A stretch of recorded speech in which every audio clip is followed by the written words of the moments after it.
Boa noite, queridos. Hoje tá de peso o negócio aqui na frente, né? Tá Cláudio, entra Lucas. Faz parte. O pessoal tira onda comigo depois que eu virei. Tô no período probatório e só uso camisa. Só que isso aqui hoje tá. Se eu respirar. Hoje eu errei a camisa, pô.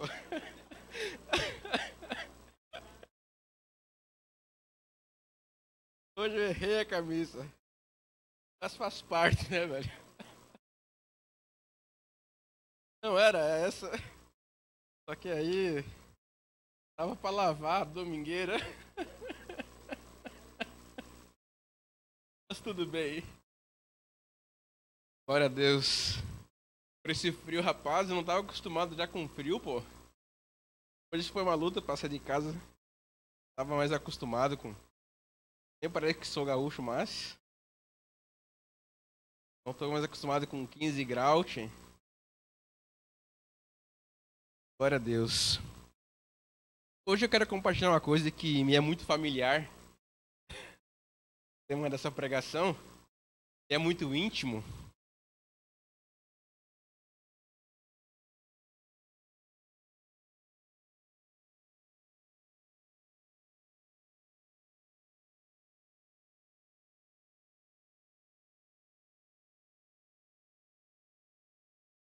E quem anda comigo vai saber logo.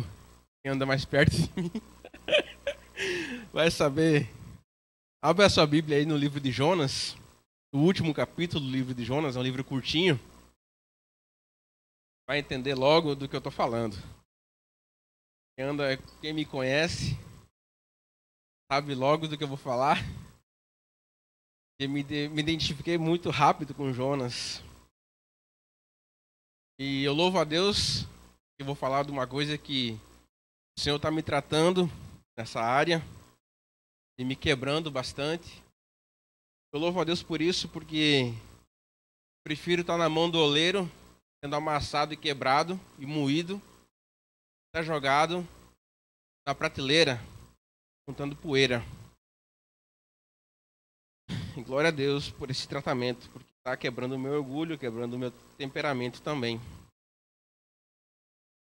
O livro de Jonas diz assim: com isso, desgostou-se Jonas extremamente, ficou irado.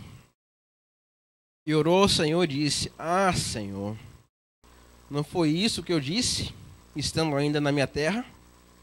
Com isso me adiantei, fugindo para Tarsis, pois sabias que é Deus clemente e misericordioso, e tardio em irar-se, e grande em benignidade, e te arrependeste do mal. Peço-te, pois, Senhor, tira a minha vida, porque melhor me é morrer do que viver. E disse o Senhor: É razoável essa tua ira, Jonas? Então Jonas saiu da cidade e assentou-se ao oriente da mesma. E ali fez uma enramada, e repousou debaixo dela, à sombra, até ver o que aconteceria à cidade. Então fez o Senhor Deus nascer uma planta e subiu por cima dela, subiu por cima de Jonas, para que fizesse sombra sobre a sua cabeça, a fim de o livrar do desconforto. Jonas, pois, se alegrou em extremo por causa da planta. Mas Deus, no dia seguinte, ao subir da alva, me enviou um verme, o qual feriu a planta, e esta se secou. E nascendo o sol, Deus mandou um vento calmoso oriental, e o sol bateu na cabeça de Jonas, de maneira que desfalecia. Pelo que pediu, parecia a morte, dizendo: melhor é morrer do que viver. Então perguntou Deus a Jonas: é razoável essa tua ira por causa da planta? Ele respondeu: razoável minha ira até a morte. Tornou o Senhor: tens compaixão da planta, que não te custou trabalho, a qual não fizesse crescer, e numa noite nasceu e numa noite pereceu. E não hei de eu ter compaixão na grande cidade de Nínive, que há mais de 120 mil pessoas, que não sabem discernir entre a mão direita e a mão esquerda, também há muitos animais. Aí Encerra-se o livro de Jonas. Vamos orar? Senhor, eu peço que a tua graça esteja sobre a minha vida para ministrar a tua igreja. Peço que a tua misericórdia, Senhor, esteja sobre mim também, Senhor. Teu Espírito fale ao teu povo assim também como fala comigo, Pai. Em nome de Jesus. Amém. Pode colocar a foto, Felipe, que eu te pedi. Não é propaganda. Mas acredito que muitos de vocês sabem que eu sou criador, Sharpei. E aqui é a minha cadela. Essa foto aqui foi tirada dia 19. A gente estava numa exposição em Salvador. E essa aqui é a minha cadela chamada Vitória. Trouxe ela para o nosso canil. Em fevereiro ela veio para cá, filhote. É uma história interessante dessa cachorrinha. Porque ela chegou para mim bem doente.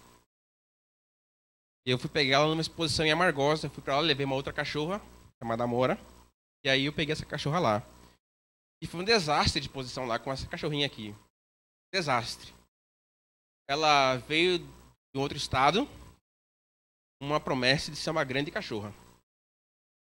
E aí ela, na viagem, ela sofreu vários ataques epiléticos. Quase morreu. Chegou pra mim quase morta. E aí na exposição ela não andou. Travada mesmo. Foi um desastre. Aí eu banquei um handler em Minas Gerais só pra apresentar ela. Paguei um valor caríssimo pra ele. Vim só pra apresentar ela. E aí não deu certo. Eu liguei na hora pro vendedor. Falei, rapaz, a cadela que você mandou pra mim serve, velho. Ela é doente. Falei assim, ó, cara, faça o que você quiser. Largue no mato, abandone na estrada. Faça o que você quiser, mas não quero de volta, não. Você que sabe. Faça o que você quiser. Mas eu não quero ela, não. Não precisa nem você me pagar ela. Falei, cara, é sua cachorra. É sua cachorra, é a criação sua. Não, cara, tô nem aí. Que se lasca essa cadela. Tô nem aí, faça o que você quiser. Eu falei, não, bicho. É um animal, é um ser. Eu não posso fazer isso. Não, cara, olha, você resolve aí. Mas eu não quero essa cachorra. Faça o que você quiser. E eu falei, cara, quem é que vai querer uma cadela doente? Quem é que vai querer uma cachorra assim? Eu falei, só sei que eu não quero. Bateu o telefone na minha cara. Aí eu falei, meu Deus do céu, o que eu vou fazer? O transporte que trouxe ela, eu falei, cara, eu não levo não. Falei, meu Deus do céu. Aí eu falei com o Cimeia, tava comigo. Ela olhou pra mim, tipo, cara, que roubada ele se meteu. Só que eu, coração mole, olhei pra cachorrinha assim, a cachorrinha ali travadinha. Falei, cara, aonde come 6, come 7. Forrei o carro, não tinha o que fazer, forrei o carro, botei as toalhas. Ela veio de Amargosa até Feira Santana vomitando. Melou o carro todo. Cadê ela doente? E aí a gente trouxe. Pegou travada, travada. A gente botava ela sem ela de pé. Do jeito que largava ela aqui, de manhã, à noite eu tava do mesmo jeito. Não comia, não bebia, não fazia nada. E aí a gente amou essa cadela. Tanto eu quanto o Cimé. A gente, não, bora cuidar. Trouxe o doutor Luciano Muritiba. Bora ver o que ela tem. Bora cuidar. Foi cuidando, foi cuidando, foi cuidando, foi cuidando, foi cuidando, foi cuidando. E aí ela foi se soltando, foi se soltando. Aí começou a brincar comigo, aí eu botei ela na guia para ela andar comigo, não andava. Aí eu sentava com ela no meio fio e ficava ali. E ela paradinha. Dava um petisco, ela foi pegando confiança e foi indo. Na próxima exposição ela foi. Aí eu mesmo apresentei. Ganhamos o primeiro lugar. Melhor cadela jovem da exposição com ela. Opa! E agora, para nossa alegria, ela foi para a exposição e foi a última agora que ela não vai mais. Fechamos o campeonato. Ganhamos o campeonato nacional e pan-americano. E para minha surpresa, estava olhando o ranking, só tem 5 cadelas no Brasil, Sharpei, com esses títulos. Que é ela e mais 4. Então, pode tirar foto? Mas o que eu quero dizer com isso? Eu me identifiquei com Jonas. Jonas tinha mais compaixão com a planta.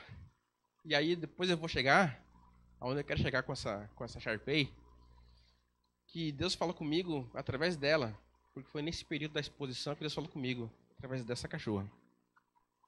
Que eu passei um período turbulento, onde eu fiquei com muita raiva, mas passei por uma situação complicada.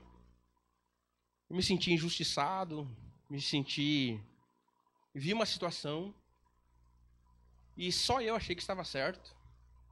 Achei que só eu via Nínive em pecado. Achei que só eu via Nínive merecendo ser condenada. Achei que só eu estava vendo, rapaz, Nínive merecia ser decapitada. Poxa, parecia que ninguém mais estava entendendo isso. E só eu estava vendo isso. Por isso que eu falo que eu me identificava com Jonas.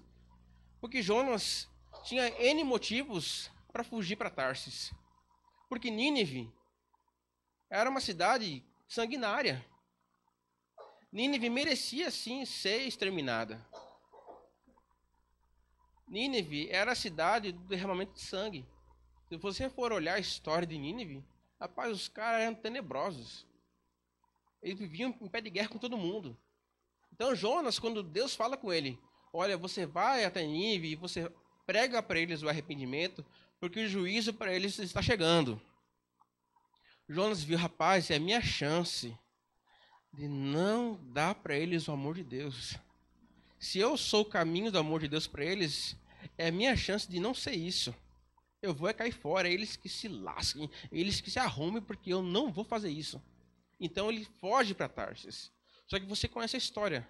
Aí ele pega um naviozinho, o mar lá tá revolto, aí os caras que estão viajando para Tarsis, rapaz, o que está acontecendo? Cada um ora para Deus deles, e aí não está resolvendo nada, eles jogam as pedrinhas para ver em que sorte cai, e cai sobre Jonas. Jonas está tirando um cochilo no fundo lá no porão. Fala, brother, o que você está fazendo aí? Tá todo mundo aqui, botando aqui, ó, fazendo o seu despacho, e você tá aí dormindo, velho. O que foi que você fez? A gente jogou a cartinha aqui, jogou a pedrinha aqui e caiu sobre você. Então ele abre o jogo, né? Não, velho. Deus falou comigo pra mim ir pra Nínive pregar o evangelho, e eu não fui. Pô, velho, por que você fez isso, bro? Aí ele, não, então vamos fazer o seguinte, vocês me jogam no mar. Talvez isso aplaque a ira de Deus. E aí, então vocês vão seguir a viagem de vocês em paz. E realmente foi isso que aconteceu. E aí, então Deus manda um peixe, vai lá, engole Jonas e joga Jonas na praia. Sabe dessa história. Só que lá, dentro do ventre do peixe, Jonas se arrepende.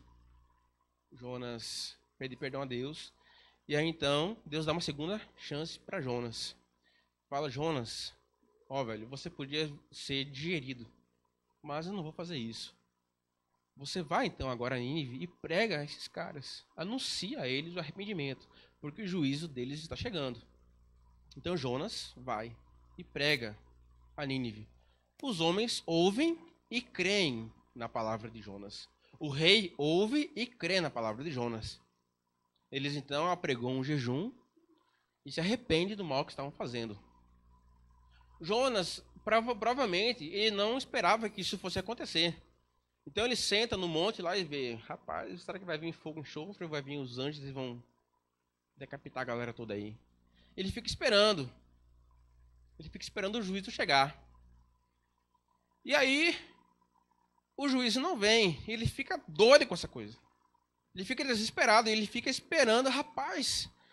Ele fica doido com Deus.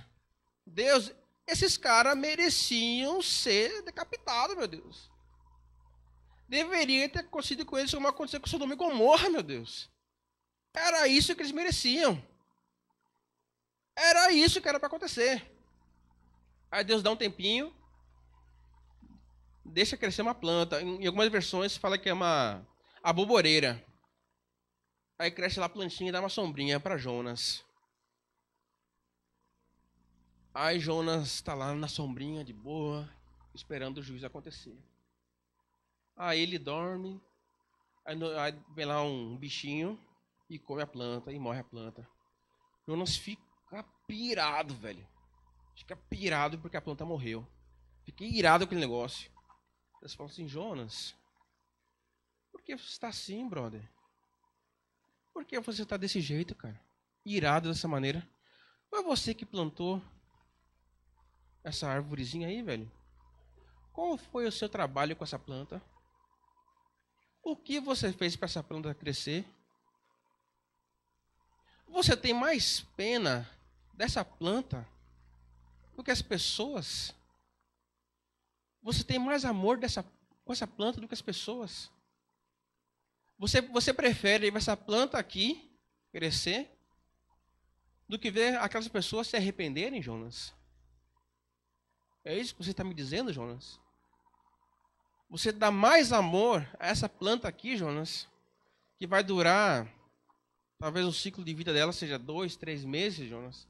Você dando mais valor a isso aqui, Jonas, do que essas 120 mil pessoas, Jonas, que estão dobrando os joelhos agora e se arrependendo, Jonas. É isso que você está me mostrando, Jonas? O seu coração está inclinado a isso, Jonas. E foi isso que eu experimentei com Deus nesses últimos dias.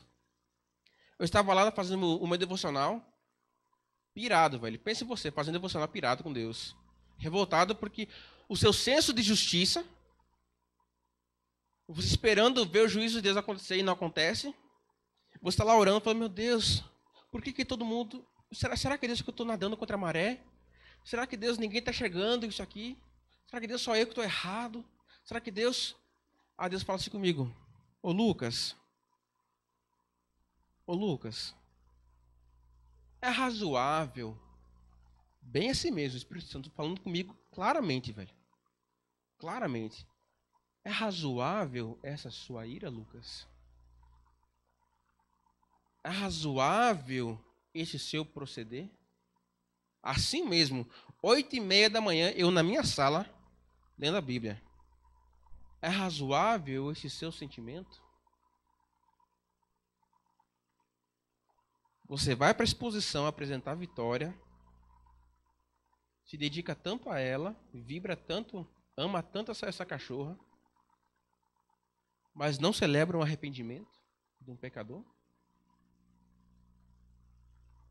Qual foi o preço que você pagou pelo arrependimento dele?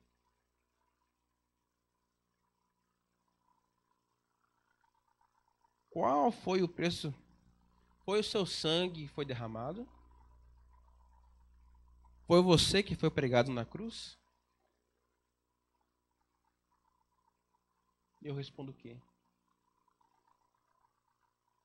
Eu respondo o quê para o Espírito Santo numa hora dessa? Me diga aí, eu respondo o quê? Aonde fica o meu senso de justiça? Aonde ficam as minhas respostas? Eu não sabia onde enfiar a cara. Falei, me perdoa, Senhor. Eu só sabia pedir perdão para o Senhor. Eu não tinha mais o que fazer. Eu não tinha justificativa para dar. Porque todos os que se justificaram e se desculparam para Deus tiveram um fim trágico. E eu sou besta de me justificar para Deus? Eu sou tolo. Ah, Deus, mas foi por causa da... Que nada, velho. Porque quando eu olho para a Bíblia e vi que todos os caras que usaram desculpas para Deus não tiveram um final feliz. Todos os caras que usaram desculpas para Deus, o final foi trágico. E aí eu lembrei de Saul. Bora abrir nossa Bíblia em 1 Samuel, capítulo 13. Primeiro livro de Samuel, capítulo 13. Verso 8 até o verso 14.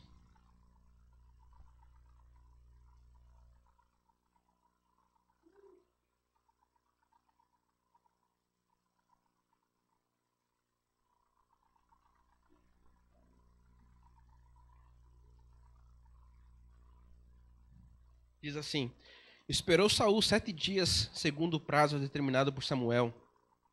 Não vindo, porém, Saul a Gilgal, o povo se espalhando dali.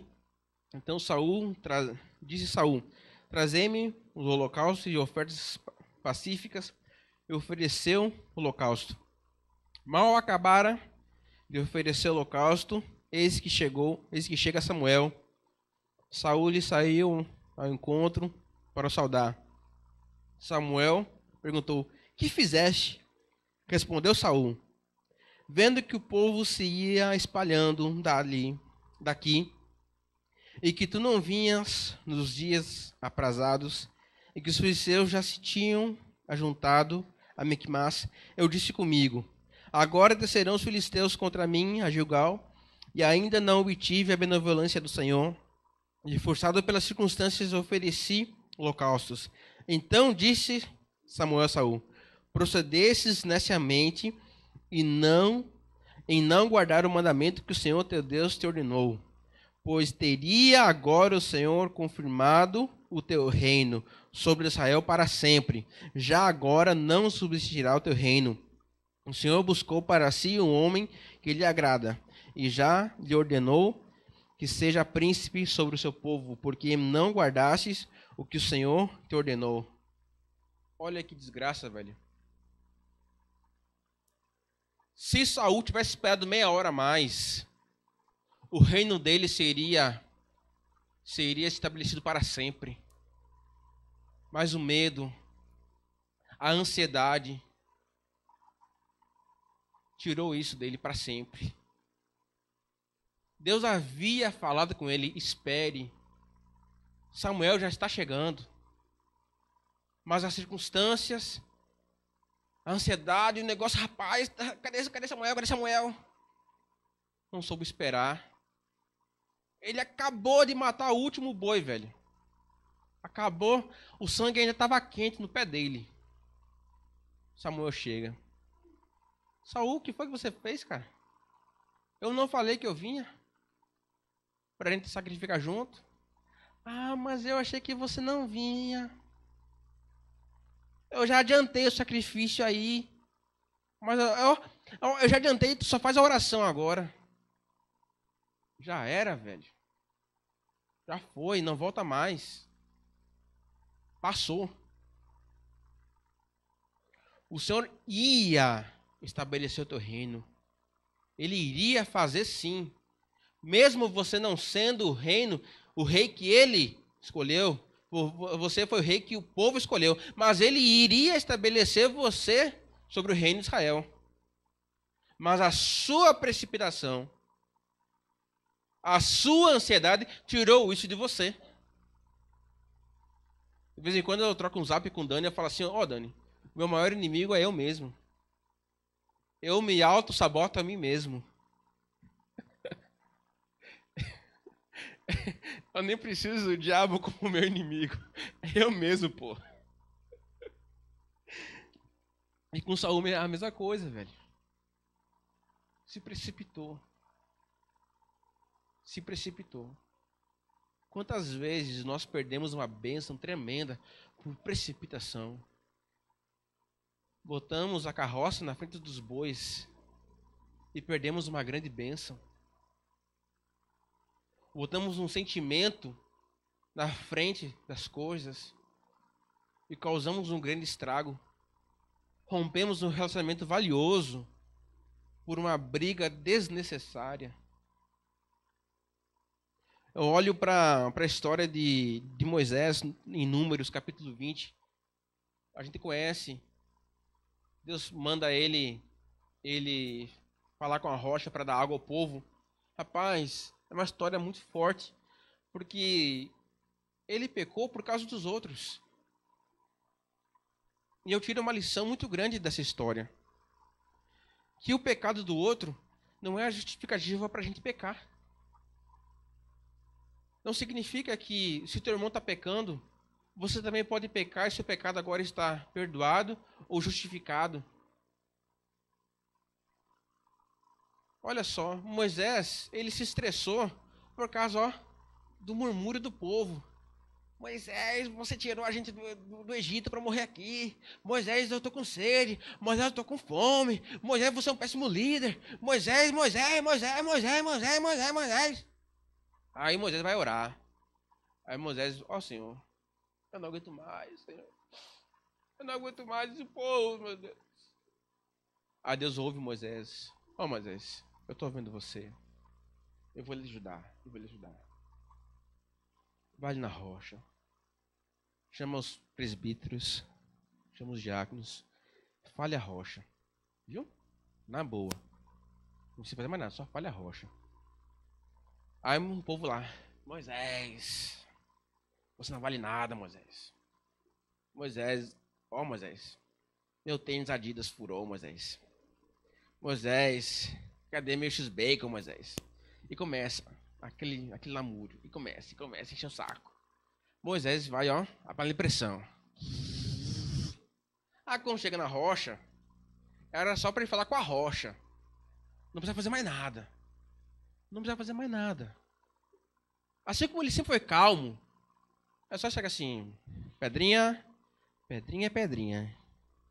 Sai, aguinha. É só fazer isso, velho. Era só fazer isso. Não precisava fazer mais nada, velho. Só que ele tava tão pilhado, eu imaginei, eu me coloco no lugar de Moisés porque eu sou igual. Mas ele devia estar tremendo, velho. Ele devia estar tremendo. Aí ele fala assim, seu bando de abençoados, seus rebeldes, filho de uma mãe abençoada. E aí pega lá o cajado, né? Pá, na pedra. Toma água, seu bando de imbecil. Aí na hora ele fala assim, Moisés, o que foi que você fez, Moisés? Moisés, o que foi que você fez, Moisés? A água saiu. Se você ver lá, em Números capítulo 20, eu estou parafraseando, não está nas gírias que eu estou falando, né? Mas se você falar, tá bem assim mesmo. Moisés, o que foi que você fez, Moisés? Eu falei para você falar a rocha, Moisés.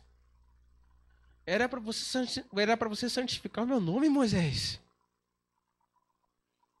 Por causa disso, essa geração não vai entrar na terra prometida. E você também não vai entrar.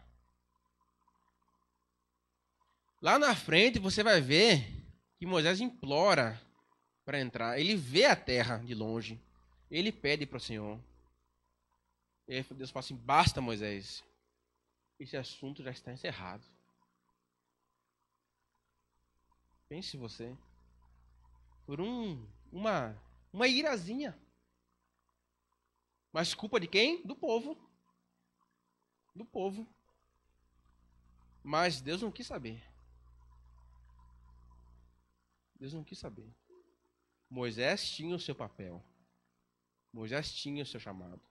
Moisés presta contas de si. Cada um presta contas de si. Eu presto contas de mim. Eu não respondo por Simeia. Eu não respondo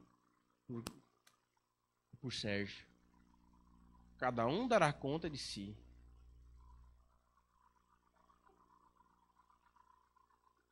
A gente tá falando muito de ira, né? Você pode falar assim, Lucas, isso é problema seu. Eu não tenho problema com ira. Aí, meu filho, você que se lasque, velho. Eu não tenho problema com ira, não. Eu sou um cara calmo, sereno, tranquilo. Eu sou um cara muito de boa. Bora abrir lá em Lucas capítulo 10. Lucas capítulo 10, para encerrar essa parte da palavra. Nós vamos participar do momento maravilhoso, que é o momento da ceia. Momento único, momento ímpar.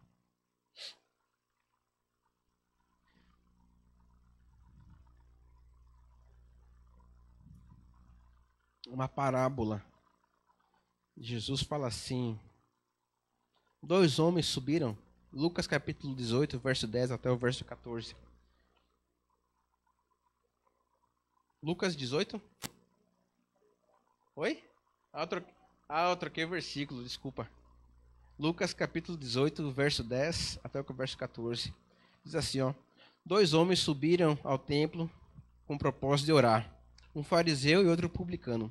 O fariseu, posto em pé, orava de si para si, dessa forma: ó Deus, graças te dou, porque não sou como os demais homens, não sou roubador, não sou injusto, não sou adúltero, e também não sou como esse publicano. Jejuo 2 vezes por semana, dou o dízimo de tudo quanto ganho. O publicano, de longe, estando de pé, nem ousava levantar os olhos ao céu, mas batia no peito dizendo: ó Deus, sê propício a mim, pecador. Digo-vos que esse desceu justificado para sua casa, e não aquele, porque todo o que se exalta será humilhado, mas o que se humilha será exaltado. Muitas vezes nós nos colocamos numa posição de: eu não cometo tal pecado, eu não cometo tal ato, então eu me coloco numa situação de poder julgar ou de poder ajudar. Não, meu filho, pode vir. Que nada, isso para mim aí é fácil. É fácil, eu resolvo isso para você. Eu não tenho problema com finanças. Eu não tenho problema com finanças, então você pode vir para cá que eu resolvo os seus problemas. Isso aí para mim é fácil. É fácil. Meu querido, o orgulho derruba muita gente. O orgulho derruba muita gente. Eu já vi muito cara bom. Muito cara bom. Eu lembro da minha época do seminário, velho. A gente tinha lá uma matéria chamada homilética que ensinava a pregar. E aí, lá as pregações elas são avaliadas. É um negócio meio estranho, porque você vem pregar, você busca inspiração, né? Você quer ouvir Deus falar com você, para você falar algo de Deus. Então, você vai ser avaliado numa pregação. Como é que funciona isso? Vai avaliar a oratória, as frases de transições, como é que funciona isso? E aí eu via muito colega que era muito bom passar altas horas na madrugada baixando pregação de Silas Malafaia, baixando as pregações de Marco Feliciano, e chegar na aula e arrebentar. E aí, realmente, quando vem o boletim, os caras tiram 10 em homilética. E aí eu nunca tinha sido pregador, que era a média 6, 6,5. Falei, velho, na moral. Eu ficava frustrado com isso, né? Mas eu ficava assim, feliz porque, velho, pelo menos eu tô sendo eu. Né? Não estou sendo cópia de alguma coisa. Se Deus vai me usar, vai ser naquilo que eu sou. E não um sósia de alguém. E falando dessa questão de orgulho, eu lembro de uma experiência minha na minha adolescência. Eu estava aprendendo a tocar contrabaixo. E aí eu via muito uma banda chamada Petra. Chamada Petra. Ainda existe, acho que existe essa banda, não sei, é uma banda antiga. Petra, Guardian, Pride, banda de rock antiga. E o professor chegou pra mim assim, e eu aprendi muito rápido, e o professor falou assim pra mim: olha, Lucas, eu hoje sou o melhor baixista da cidade, mas você, se seguir nesse seu ritmo, você pode ser o melhor baixista do Rio Grande do Sul. Mas ele falou isso não no tom de falar que eu seria um baixista, tipo assim, falando que falando no sentido assim que eu poderia ser um grande baixista. Na boa. Só que eu tomei aquilo como, né? Como é que é aquele baiacu que chama, né? Que infla, né? Pronto, velho, aquilo pra mim foi um negócio, né? E eu chego na igreja, na minha ignorância, né? Vou dar um testemunho na igreja. Irmãos, eu quero contar uma bênção para vocês. Eu estava hoje, né, na minha aula de contrabaixo e o meu professor me deu uma profecia. Eu vou ser o melhor baixista do Rio Grande do Sul. Perdi todos os meus amigos músicos. Era óbvio que ia perder, né, velho? Quem é que queria ajudar um orgulhoso? Quem é que quer ajudar alguém que se acha? Ninguém quer ajudar alguém que se acha. Aí lá fui eu me humilhar, né, velho? Fui pedir perdão pro baixista, atual baixista que era o Cristiano Bauer. Ô, irmão, me perdoe. Eu nem entendi o que tava falando ali na frente. Todo mundo fazendo piada comigo. E aí, baixista do Petra? E aí, baixista do G3? Eu falei, ô, velho, ignora esse negócio, velho. Aí eu falei, foi besteira, velho. Mas o orgulho, velho, o orgulho derruba todo mundo. Quando você acha que tá no alto, na verdade você tá lá embaixo. Quando você tá sozinho. Ninguém gosta de andar com orgulhoso. Né? Ninguém gosta de andar com orgulhoso. Que o Senhor nos ajude a andar em humildade. A não dar vazão aos nossos sentimentos errados. E que Ele nos ajude a controlar os nossos temperamentos.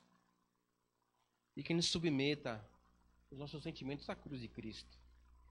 Eles postou lá um negócio no Facebook interessante, que quando nós passamos pela cruz, nós não temos mais opinião, né? Nossa opinião agora é a opinião de Cristo, mas eu gosto mais ou menos assim. Eu não lembro direito, mas é uma verdade. Que a nossa opinião passa a ser a opinião de Cristo. Que isso seja a nossa realidade. Amém? Vamos orar por essa palavra e vamos ter agora nosso momento de ceia. Senhor Jesus, eu quero te louvar por essa palavra, Senhor. Quero agradecer, Pai, pela oportunidade que você me deu, Senhor, de conserto da minha vida, Pai. Pela oportunidade que você me deu, Senhor, pela oportunidade de arrependimento, Jesus. De consertar meu coração, Pai. Se tem algum irmão aqui também, Senhor, que precisa arrumar os sentimentos, arrumar, Senhor, o entendimento. Que hoje seja um dia de recomeço também, Senhor Jesus. Que hoje seja um dia, Senhor, de quebrantamento, Pai. Seja um dia, Senhor, de trazer diante de Ti, Pai, todo o sentimento errado, toda a dureza de coração, Pai. Toda a ira, todo o orgulho, Pai. Tudo aquilo, Pai, que não presta, Senhor. O coração trazer agora diante de Ti, Pai, e jogar os pés da cruz. Em nome de Jesus, Senhor. Em nome de Jesus. Amados, abra sua Bíblia em 1 Coríntios, capítulo 11.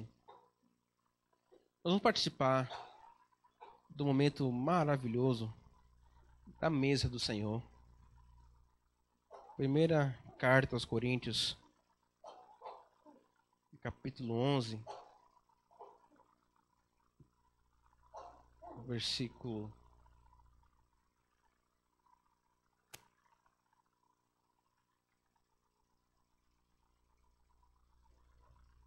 23.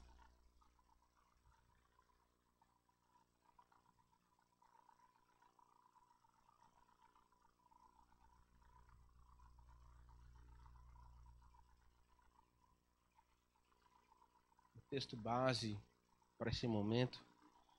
Você que já é batizado, você que está em comunhão com a igreja, com o corpo de Cristo, você pode participar, você pode celebrar esse momento do Senhor. A palavra do Senhor diz assim: porque eu recebi do Senhor o que também vos entreguei, que o Senhor Jesus, na noite que foi traído, tomou o pão e, tendo dado graças o partiu e disse: isto é meu corpo, que é dado por vós, fazei isto em memória de mim. Porque semelhante modo, depois de haver ceado, tomou também o cálice, dizendo: este cálice é a nova aliança no meu sangue, fazei isso todas as vezes em que beberdes, em memória de mim. Porque todas as vezes que comerdes esse pão e beberdes o cálice, anunciais a morte do Senhor até que ele venha. Por isso, aquele que come o pão ou comer do pão ou beber o cálice do Senhor indignamente será réu do corpo e do sangue do Senhor. Examine-se, pois, o homem a si mesmo, assim como do pão, e beba o cálice. Pois quem come e bebe sem discernir o corpo, come e bebe juízo para si. Eis a razão porque há entre vós muitos fracos e doentes, e não poucos os que dormem. Porque se nos julgássemos a nós mesmos, não seríamos julgados. Mas quando julgados, somos disciplinados pelo Senhor, para não sermos condenados com o mundo. Assim, pois, irmãos meus, quando vos reunis para comer, esperais uns pelos outros. Se alguém tem fome, coma em casa, a fim de não vos reunis para juízo. Quantas demais coisas eu as ordenarei quando for ter convosco. Quero apenas ressaltar aqui o versículo 28 e o versículo 29. Examine-se, pois, o homem a si mesmo. Muitas vezes a gente vem para uma ceia do Senhor e não faz uma análise sobre si mesmo. Participa da ceia sem uma devida reverência, um devido cuidado. Eu quero aqui usar um exemplo de como examinar-se a si mesmo. Eu vou usar um exemplo da minha área de trabalho. Eu sou mecânico de manutenção e antes de ser mecânico de manutenção eu trabalhava na área de ferramentaria. O que é uma área de ferramentaria? Eu trabalhava numa empresa onde fazia ferramentas de injeção de plástico, onde fazia tipo ferramenta para injetar plástico, para fazer tipo esse copo aqui, um molde, um exemplo. E para fazer o molde a gente usa um metal. Só que não é qualquer metal que serve para fazer um molde, para injetar plástico. Tem que ser um metal especial. Para fazer o microfone, por exemplo, isso aqui é metal. Com alumínio, pode ser um zamac, que é um tipo de metal, pode ser um zinco. Para injetar esse tipo de metal, tem que ser metal mais duro que o alumínio, senão o molde derrete. Muitas vezes a gente chegava na prateleira e tinha lá vários metais sem identificação. E como é que eu sabia se o metal poderia ser usado para fazer um molde ou não? O metal tinha que ser mais duro do que a matéria-prima a ser trabalhada. E aí a gente fala, rapaz, eu não sei que tipo de aço é esse. E aí então a gente tinha duas maneiras de testar. Se ele era duro ou não. Se pegava tratamento térmico ou não. Têmpera, por exemplo. Têmpera é o quê? Têmpera. Não é temperar, é têmpera. Para ser um material duro. E a gente vai dar uma resistência mecânica a ele, para deixar ele mais duro. A gente vai trabalhar o quê? Ou você pode aquecer ele, uma temperatura de 700 graus, por exemplo, com um maçarico ou num forno e resfriar ele rapidamente. Ou você pode ir lá no esmeril, onde tem um rebolo, e aí você bota lá, pressiona, dá uma pressão nele contra o rebolo que está girando. O tipo de fagulha que vai sair ali vai dizer para você. Muita fagulha é sinal que tem pouco carbono. Então, se tem pouco carbono, na hora que for dar a têmpera, ele não vai endurecer. Ele vai amolecer ainda mais. Ou se sair pouca fagulha, significa que ele tem um teor de carbono alto. Então, ele vai pegar têmpera. Ou se não, você vai aquecer ele no forno a certa temperatura e vai resfriar ele bruscamente. Aí depois você resfria ele bruscamente e você vai dar uma pancada, ou numa prensa ou com algum martelo. Se ele na hora que receber a batida, ele trincar, ou ele tem uma fissura, significa que ele tem um alto teor de carbono, ele pegou têmpera e ele ficou duro. Então ele pega a têmpera, ele pega a resistência. Se ele deformar, ele ficou, tipo assim, ele deformou. Não teve fissura, mas ele deformou, significa que ele ficou muito macio. Então ele não serve. É os testes mecânicos que a gente faz. Aí, isso aí é examinar. É um pouco difícil, né, para quem não conhece da área, né? Para mim foi fácil, né? Mas é uma maneira, né, de examinar. Ou lá o Nescau, por exemplo, que é onde eu trabalho, né? Assim, lá a gente faz os testes de vitamina C, por exemplo, né? Os testes de cálcio. Os meninos botam lá a substância E aí eles fazem os testes. Não, tem muita vitamina. Você não sei se você sabia, mas se o Nescau tiver muita vitamina, ele também não vai pro mercado. Você pode achar que é bom. Poxa, o Nescau não é com muita vitamina. Ele não vai pro mercado. Ele é bloqueado. Então você faz esse tipo de exame. E muitas vezes a gente também precisa fazer esse exame pessoal. A gente também precisa. 1 João ensina isso. Se você fala que está na luz, mas você mente, é uma maneira de examinar. Se você fala que está na luz, mas anda em trevas, é um autoexame. É uma maneira de você olhar, rapaz, algo está errado comigo. Você consegue olhar para si e examinar-se. Você consegue olhar para si e ver, rapaz, não, eu não estou bem. Não, olha, eu preciso consertar isso. E hoje é noite de conserto. Não significa, não, olha, eu não estou legal, então eu vou embora. Não, pelo contrário. Pelo contrário. Ah, eu não estou legal, então ótimo que você não está legal, é a hora de consertar.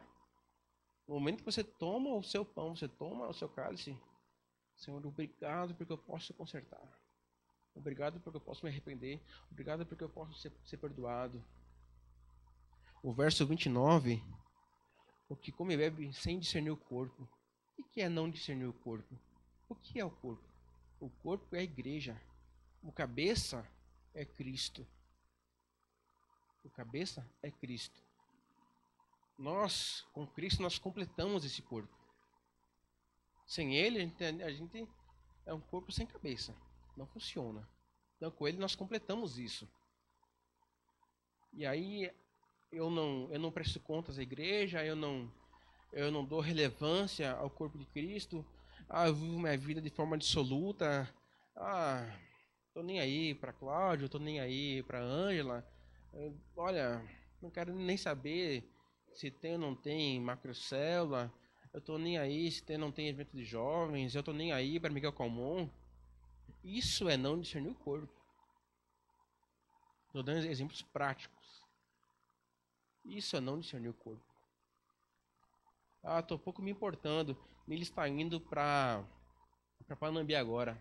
Ah, velho, eu tô nem aí com Panambi. Eu não sei se vocês viram os vídeos do pastor Frank chegando em Panambi. Quem viu aqui? Quem tá no Agape, no grupo do WhatsApp? Poucas pessoas viram. Gente, eu fiquei emocionado demais. Aí minha irmã, ela participou da recepção lá, ajudou a montar a casa, tudo, montar os móveis lá. Rapaz, eu fiquei muito emocionado. Eu fiquei muito emocionado com aquilo. É muito amor, gente. Se você não teve a oportunidade de você baixar o vídeo, assista. Rapaz, pense você. Uma família que vem de Bogotá, viaja mais de 10 mil quilômetros, cara. Larga tudo, cara. Larga tudo, uma outra cultura, um outro país. Vai pro interior do Rio Grande do Sul, cara. Uma cidadezinha minúscula, que é um bairro de Feira de Santana. Entendeu? Larga tudo, cara. Entendeu? Pra chegar lá. Aí a igreja ama aquela família. Entendeu? Se vira nos 30 para montar casa. Entendeu? Para arrumar os quartos dos filhos. Para montar a cozinha. Aí não tinha geladeira, né? A igreja daqui apertou, coisa e tal. Aí monta o quartinho, monta isso, monta aquilo. Aí as xícaras doadas, os pratinhos doados, a mesinha arrumada, o pessoal faz um bolinho, porque chegaram lá à noite, né? Nossa, tudo arrumadinho, cara. Que negócio lindo aquilo. Aí você sabe da história do cachorrinho, né? Que conseguiu levar. Como não se emocionar com essas coisas? Como não ver o amor de Deus nessas coisas? Como não sentir o amor de Deus nessas coisas? Isso é discernir o corpo. Eu quero chamar aqui os presbíteros.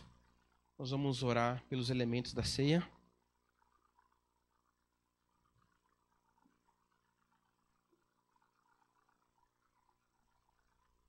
Apresentar os elementos.